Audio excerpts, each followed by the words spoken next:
Nous allons travailler donc sur le corps de l'injecteur que nous avons démonté tout précédemment. On va le remonter et pour commencer, on va mettre au fond de, de ce puits un joint. On va s'empresser d'aller chercher. En fait, deux joints, je vais vous montrer. Que voici, que voilà. Je vais essayer de faire un peu la mise au point. Voilà. Donc il y en a un qu'on voit qui a une forme d'assiette, et puis un autre joint en téflon. Le premier, ça va être le joint en forme d'assiette qui va se mettre comme ça, la partie bombée au-dessus, et ensuite on va mettre le joint en téflon par-dessus. Je le fais tout de suite. Voilà, j'ai mis le joint au bout de ma palette, que je mets au fond, et l'autre, pareillement. Alors, j'ai un petit outil qui va permettre... Bon, j'essaye de voir en même temps que je le fais. Voilà, de le mettre au fond. Et puis j'ai un autre outil. J'ai un autre outil qui est celui-là, qui est constitué d'un outil pour pousser. Et puis celui-là qui va se ranger par-dessus. Je vais donc le mettre au fond. Je bloque avec celui-là. Et après, je mets un petit coup de marteau.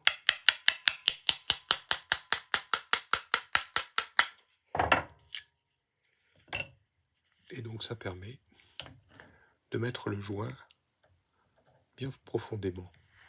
Après, on va mettre la soupape. Voilà la soupape. Comme l'injecteur avait beaucoup de fuite, on va choisir de la changer. On la met dans le puits. Et puis, avec un petit outil non contraignant, on va l'enfoncer. Je vais prendre ce petit outil en bronze qui va permettre d'enfoncer la soupape. Voilà, la soupape étant mise, nous allons maintenant y placer la bille, le marteau de bille, et ensuite tout l'équipement qui permettra de contrôler cette bille. Je le fais tout de suite. Voilà, tout d'abord la bille. Il existe plusieurs billes en fonction des références de l'injecteur, où vous pouvez les trouver directement sur notre site internet. Donc je la prends sans la perdre avec une petite pince à épiler et je la mets directement au fond. Il va falloir, vous voyez, elle s'est mise évidemment n'importe comment, donc il va falloir la centrer pour qu'elle soit vraiment au milieu. C'est fait. Ensuite, on prend le marteau que voici,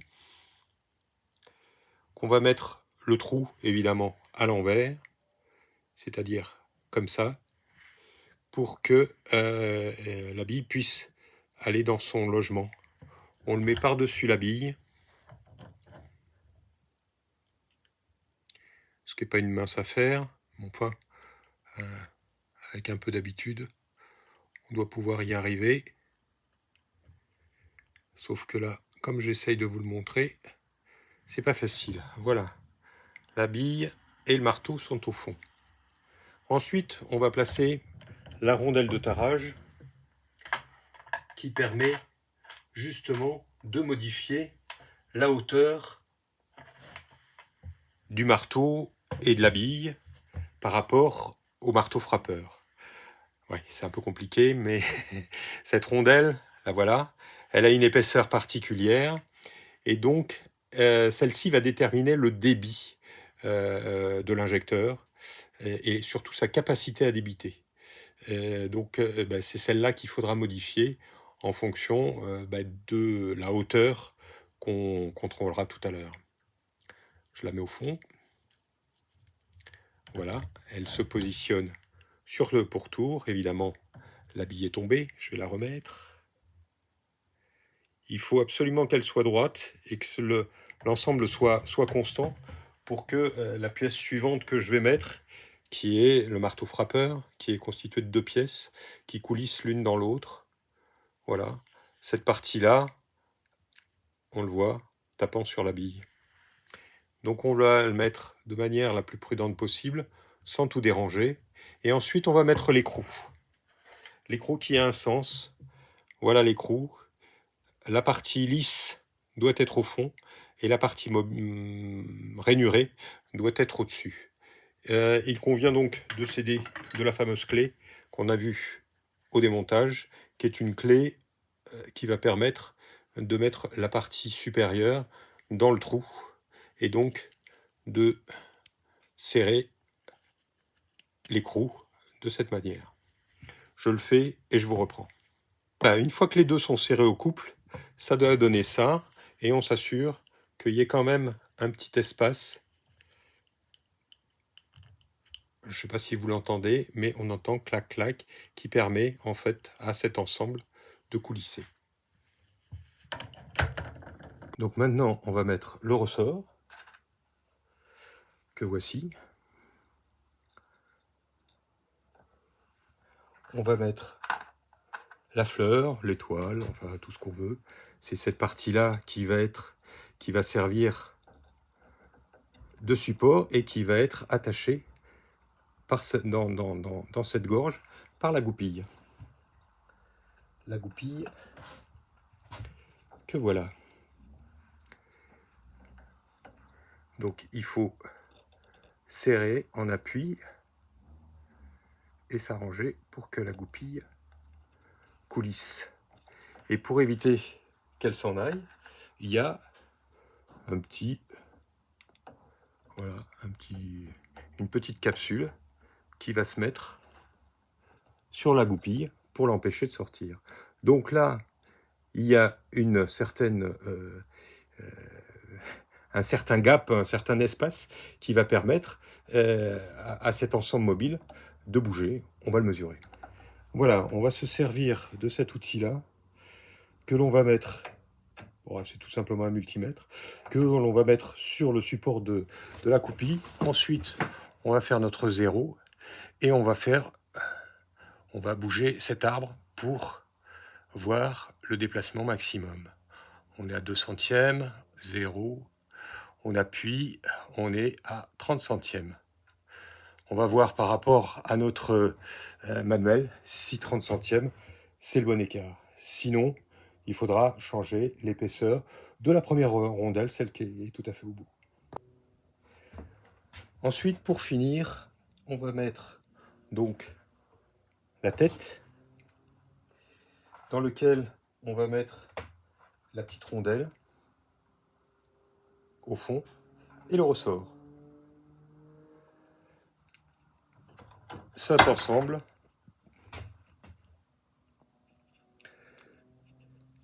on va le mettre enfoncé dessus et puis on va serrer cet écrou. Attention à avoir bien repéré la position du connecteur par rapport à l'entrée. Une fois qu'on est sûr de notre position, avec notre clé de 29, il n'y a plus qu'à serrer en privilégiant effectivement la position du connecteur pour éviter qu'il tourne.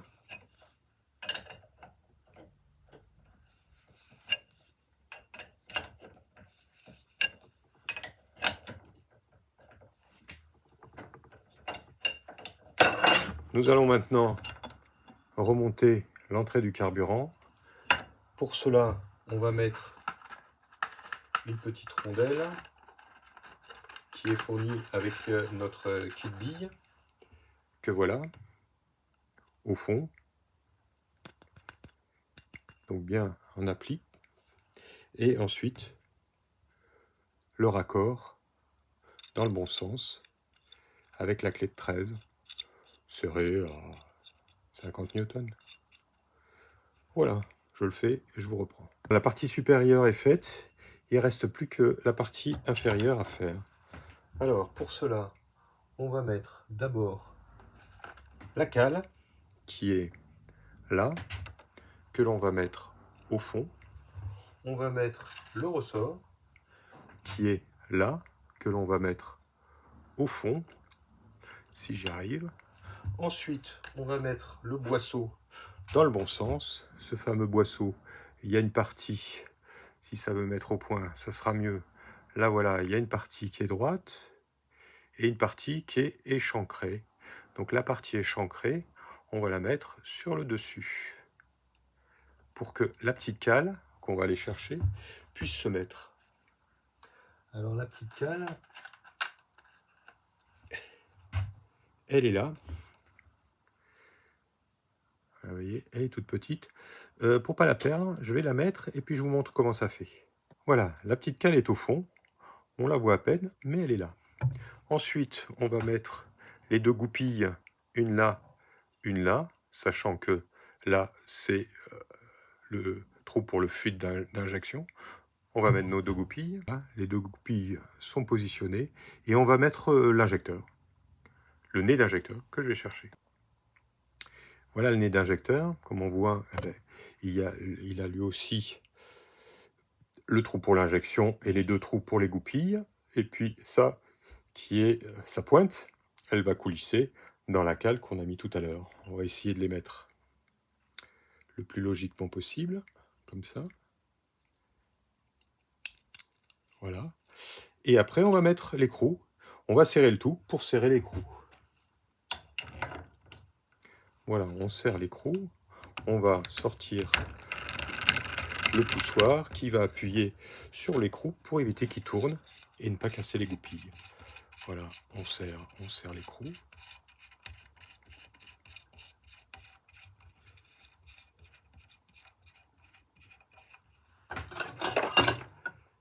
Avec la clé de 15.